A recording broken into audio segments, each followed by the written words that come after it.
13e et dernière capsule de la session. On parle encore des composants pneumatiques dans nos circuits pneumatiques.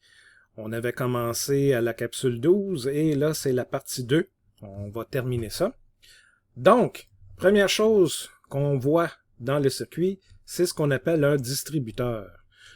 Certains pourraient appeler ça une valve, mais la définition de distributeur est un petit peu plus précise. On voit ce schéma-là. Il faut regarder un peu comment c'est fait. P, c'est votre pression et R, c'est le retour. Donc, c'est par là que l'air va sortir et remplir le laboratoire quand on en a pu, on a fini de cet air-là, elle a fait son travail. La pression, ça vient de la source de notre pression. Et A, c'est la sortie vers laquelle on va s'en aller vers la prochaine étape dans le circuit ou l'outil comme un vérin, par exemple, ou on dirait là, dans un garage un impact gun pour vraiment là, venir visser les boulons sur notre roue quand on change nos pneus d'été. Bon. Alors, comment ça fonctionne? Bien, imaginez ce rectangle-là comme un tiroir qui est premièrement enligné ici. Donc, la pression va suivre le chemin jusqu'à notre circuit ici. Mais là, qu'est-ce qui arrive si on vient peser sur le côté du tiroir? Imaginez que tout ce rectangle-là se déplace vers la droite. Alors, au lieu que ce soit ce carré-là qui soit enligné avec P, R et A, ben tout d'un coup, c'est ce carré-là qui est enligné avec A, P et R. Donc, qu'est-ce qui arrive? Le T ici, hein, c'est comme un chemin qui est un cul-de-sac, dans le fond, c'est bouché, l'air ne peut pas continuer. Ce T-là va s'en venir comme ça ici, va venir bloquer l'arrivée d'air, la pression d'air ici. Et ce qui était du côté A, vous voyez la flèche maintenant, elle va partir du haut et s'en aller vers le bas. Bien, c'est comme si elle partait de A et s'en allait vers R. Donc, si on avait de l'air emprisonné ici sous pression, cet air-là va pouvoir sortir, hein, repasser par le chemin ici de cette flèche-là à angle ici, et sortir où vous voyez le petit triangle blanc, qui est un peu comme un silencieux, là, un échappement. On appelle ça un échappement ici, et ça va sortir dans l'air autour de nous. Donc, on met la pression sur le système, et quand on vient peser ici, bien, la pression qui est dans notre système peut venir s'échapper ici. Et ce que vous avez, Z et Y, ce sont les contrôles. Donc, pour pousser sur mon tiroir, je peux utiliser une ligne pneumatique qui va venir mettre de la pression, une force de pression, vraiment pour tasser mon tiroir. Et si je veux le faire revenir vers la gauche comme ça, ben, je peux venir mettre à la place de Z une pression ici en Y pour tasser le tiroir. Et là, vous allez avoir deux façons de noter. Hein. Vous voyez Z, A, Y, R, P. Tout ça peut être remplacé par des chiffres aussi. Vous avez la méthode comme ça.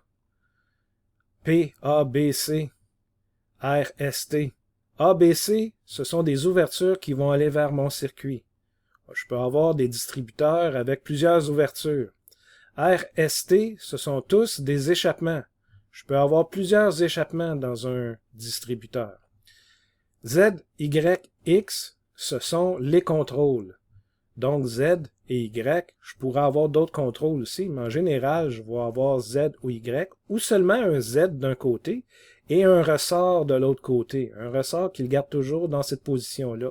Et c'est seulement quand je viens mettre de l'air comprimé ici que le tiroir va se tasser. Et si j'enlève l'air comprimé de Z, ben la force du ressort va le remettre à sa position normale. Et c'est comme ça qu'on va les numéroter.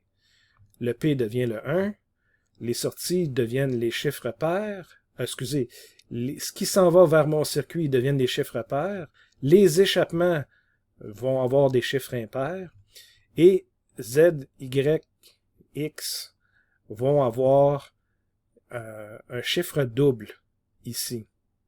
Qu'est-ce que ça veut dire, ce chiffre-là? Ça ne veut pas dire 12, 14, 10, 80. Ce que ça veut dire, c'est de 1 vers 2. Ça veut dire Si je mets un contrôle ici, ça va aller, en fait, si je mets un contrôle ici de 1 vers 2, bien, l'air va passer de 1, vous voyez le P c'est 1, puis A, ça va être 2. Mais si je mettais mon signal de l'autre côté, ben ça irait de 2 vers 3. 3 qui est mon échappement. Donc, d'un côté, ça va s'appeler 1, 2, et de l'autre côté, ça va s'appeler 2, 3. Donc, c'est les façons. On va faire des exercices pour voir comment vraiment numéroter ces choses-là. Je vous conseille de relire tout ça ici. Il y a une explication textuelle pour ce que je viens de vous dire. Mais c'est comme ça qu'on va utiliser les notations dans nos schémas. Donc, le distributeur peut venir sous différentes façons d'être commandé. On peut avoir une force musculaire, c'est comme un bouton. On peut vraiment spécifier que c'est un bouton poussoir ou on pourrait avoir un levier. On ne le voit pas très bien ici, mais il y a une ligne en oblique comme ça. Elle aussi, c'est un levier, mais un levier à cran denté. Donc, il va garder sa position. Il va falloir qu'on le retire encore pour le faire sortir de sa position. On a aussi des pédales pour utiliser ces commandes-là. Puis vous voyez ici, là, le rectangle qu'on voit, bien, c'est le distributeur. On n'a pas juste mis tous ces détails, là. On a juste mis le périmètre comme ça. Ça peut être une force mécanique. J'avais parlé d'un ressort tantôt. On peut mettre un ressort d'un côté. Ça peut être un plongeur. Vraiment, ça revient un peu comme un bouton poussoir, mais c'est quelque chose de mécanique qui va venir pousser dessus. On peut avoir un plongeur qui a une roulette ici. On appelle ça un galet, cette roulette-là. Et il existe aussi des galets escamotables. Je vais vous montrer des exemples dans le laboratoire, ça va devenir très clair. Mais le galet escamotable, il fonctionne d'un sens, mais il laisse passer la pièce mécanique de l'autre sens. Je sais, c'est compliqué à comprendre quand on regarde juste un schéma, mais avec les vraies composantes, ça va devenir très clair. J'avais parlé de commandes pneumatiques. Vous voyez ici l'air que, bon, ça c'est par dépression. La majeure partie du temps, vous allez avoir ce symbole-là ici. Pour venir pousser dessus, au lieu que ce soit un bouton, c'est de l'air comprimé qui pousse. Dans votre domaine en génie électrique, vous allez avoir des solénoïdes qui vont être des bobines qui vont pousser d'un sens, mais vous pouvez avoir les deux sens. Vous pouvez avoir une bobine d'un côté du distributeur et de l'avoir de l'autre côté aussi. Donc, dépendamment quelle bobine vous actionnez, bien le tiroir du distributeur va se déplacer en fonction. Et ces solénoïdes-là vont être contrôlés par des automates programmables, etc., des choses comme ça. Et bien sûr, là, après ça, on peut faire toutes sortes de mélanges, combiner un solénoïde avec un pilotage pneumatique, avec des ressorts, des choses comme ça. Vous allez voir dans le laboratoire et dans nos exercices, ça va être plus simple. On n'aura pas tant de choses comme ici. Alors, quand on dit, je vais faire un exemple en classe aussi avec l'électrique, mais quand on dit normalement ouvert, normalement fermé, en pneumatique, c'est carrément le contraire de l'électrique. Quand on dit fermé, un circuit électrique qui est fermé, ça veut dire que le courant passe dans la boucle, dans les fils électriques. En pneumatique, quand on dit fermé, ça veut dire la porte est fermée, l'air ne peut pas passer, la valve est fermée, l'air ne peut pas passer. Donc c'est le contraire. Fermé en électrique, le courant passe, mais fermé en pneumatique, l'air ne passe pas. Donc c'est inversé. Et vous voyez ici des distributeurs normalement fermés.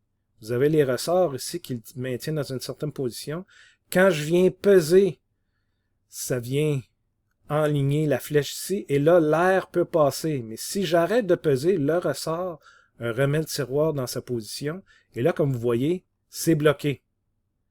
D'où normalement fermé. Et là, on appelle ça un distributeur 2-2. Ces chiffres-là, qu'est-ce qu'ils veulent dire? Le premier chiffre veut dire le nombre de positions, puis le deuxième chiffre veut dire... non, le premier chiffre veut dire le nombre d'ouvertures qu'on a, le nombre d'orifices qu'on a dans le distributeur, Et le deuxième chiffre veut dire le nombre de positions que le distributeur peut prendre. Donc, vous voyez ici, il y a deux ouvertures. Il y a A et il y a P. On a comprimé ici et le reste de mon circuit du côté A. Donc, deux ouvertures et deux positions seulement. Vous voyez, il y a deux cases ici, donc c'est cette position-là ou cette position-là ici. Deux ouvertures, deux positions.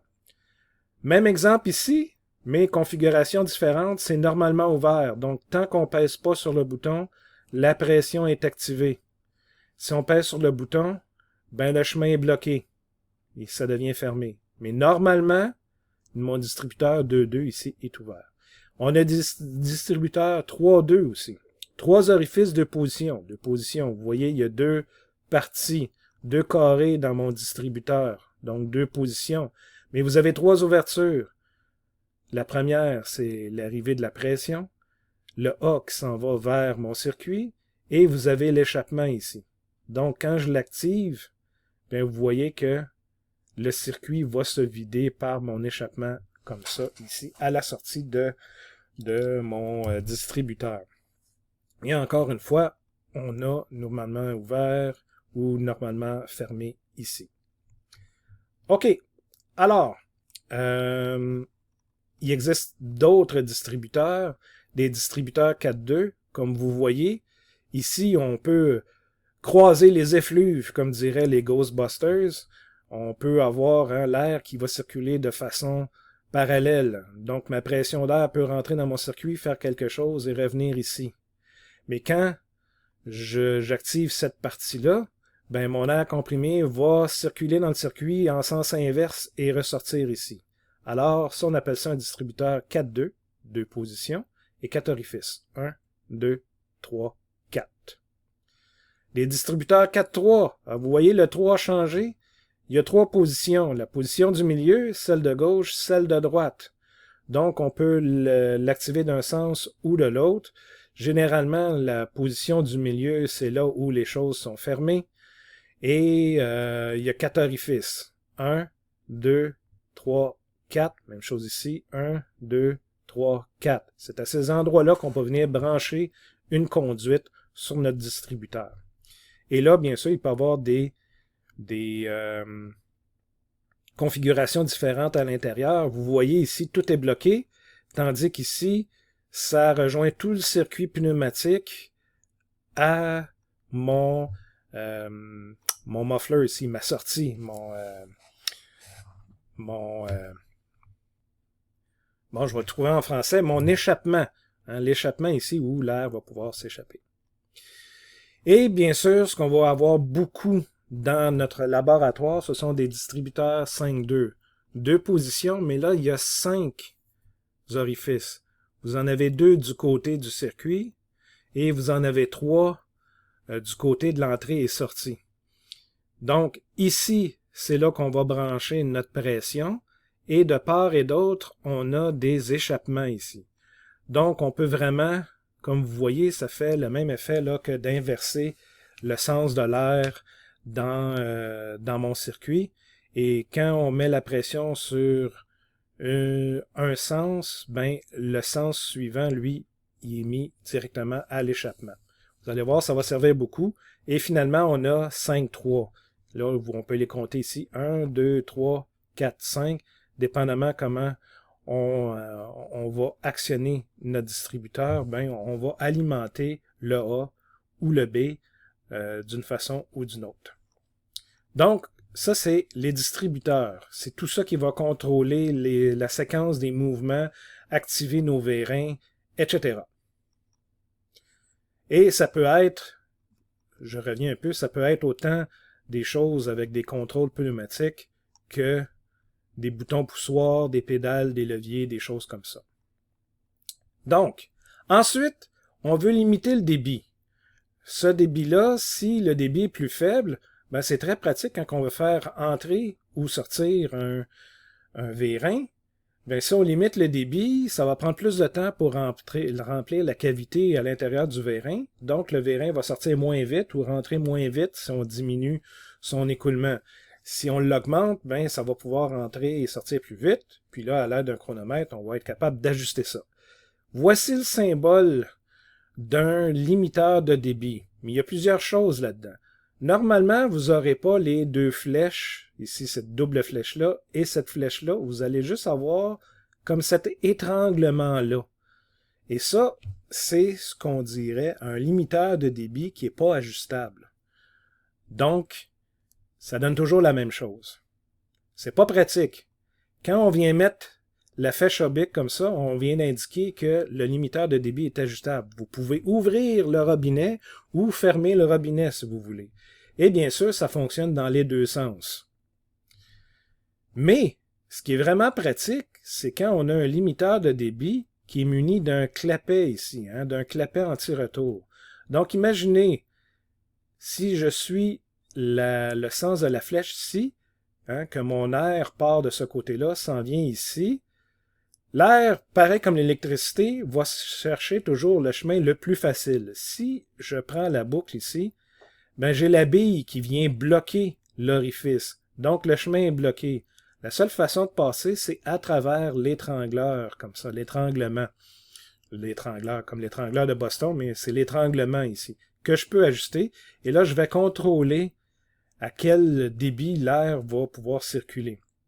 Mais si l'air circulait de la droite vers la gauche, hein, l'air s'en vient ici, bien là, j'ai un étranglement ici, mais si l'air prend ce raccourci-là, je viens comme pousser sur la bille, je viens tasser la bille, et là, l'air peut passer.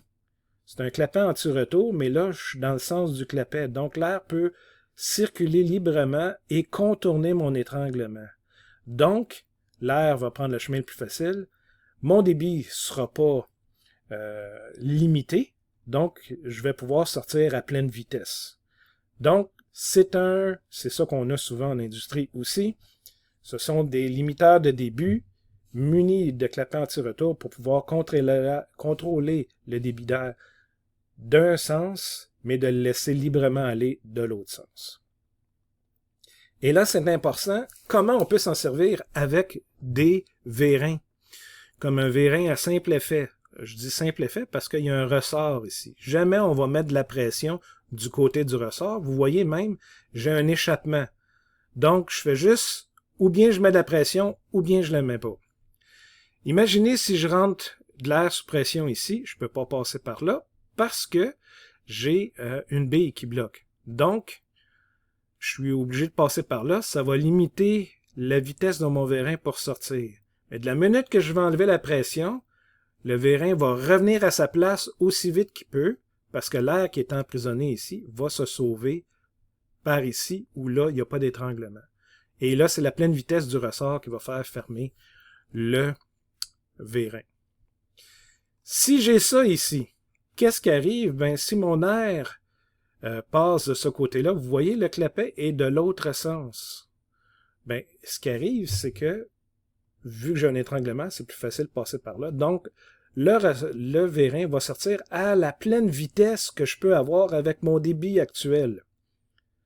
Et c'est seulement quand je vais enlever la pression du côté du piston, le ressort va pousser sur le vérin, mais l'air va pouvoir s'échapper seulement en passant par l'étranglement.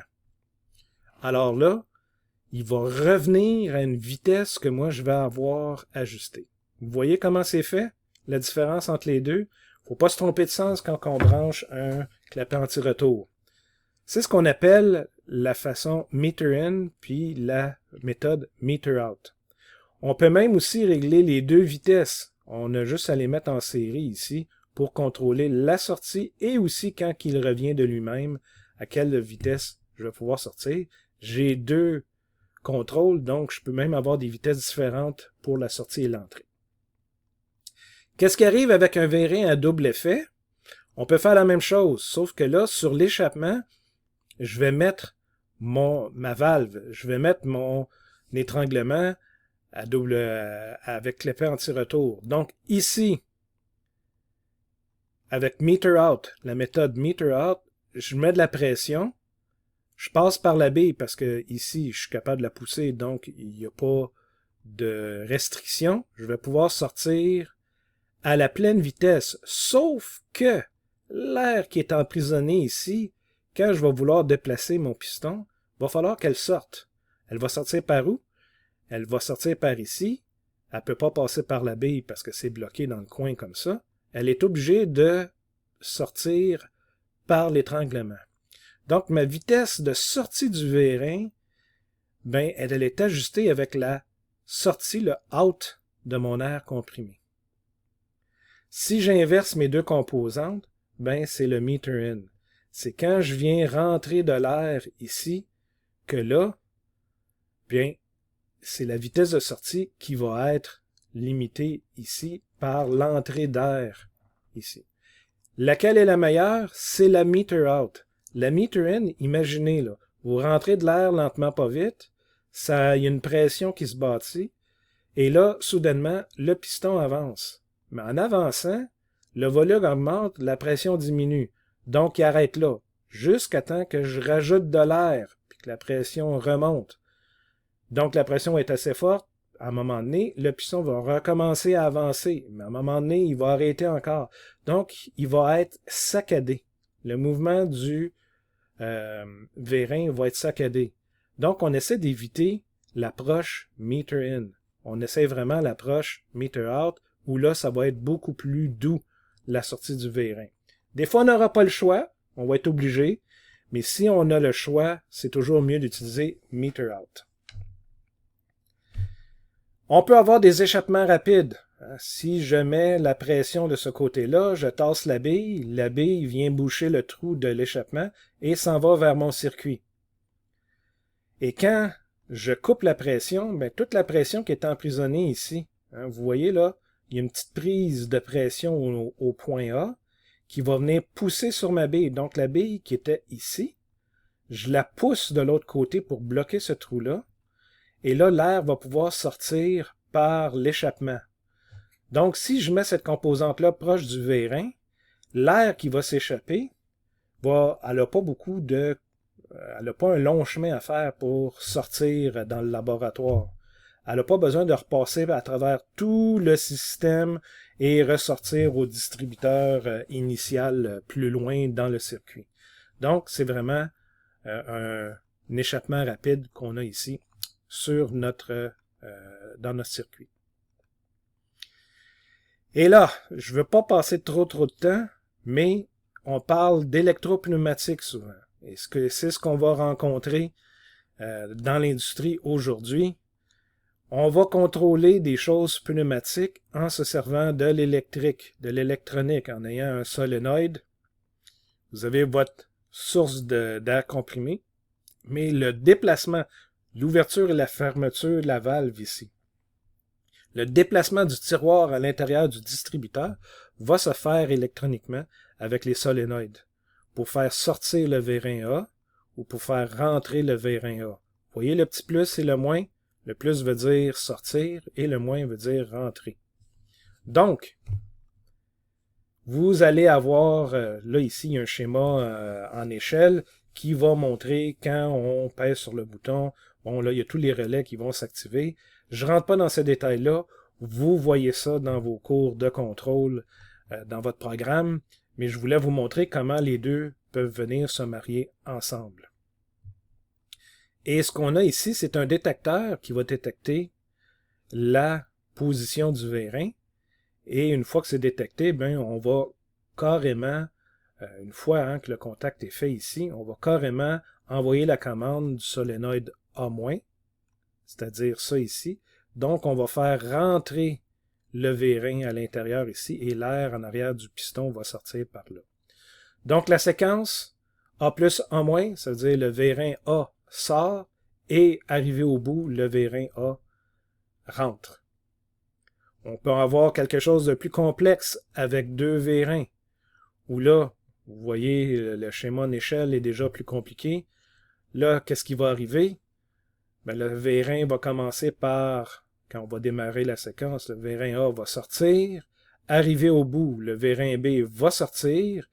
Arrivé au bout, le vérin A va rentrer. Et une fois qu'il va être complètement rentré, on va envoyer le signal pour le vérin B de rentrer. Électroniquement, c'est fait comme ça.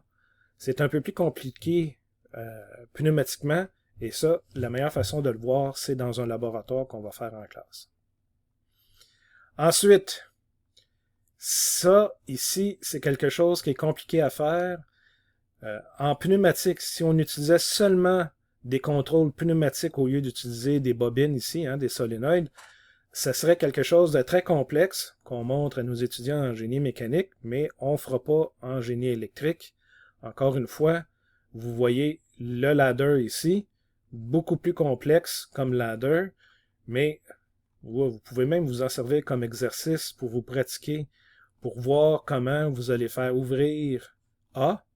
Quand A arrive au bout, c'est B qui va sortir. À date, c'est pareil comme le précédent, sauf qu'au lieu de faire entrer A ensuite, c'est B qui va rentrer. Donc, arrivé au bout, on commande l'entrée de B, et une fois que B est complètement rentré, on commande la rentrée de A. Ça, si on a le temps, les équipes qui vont être rapides dans le laboratoire vont peut-être pouvoir en faire un exemple, mais contrôlé complètement par la pneumatique.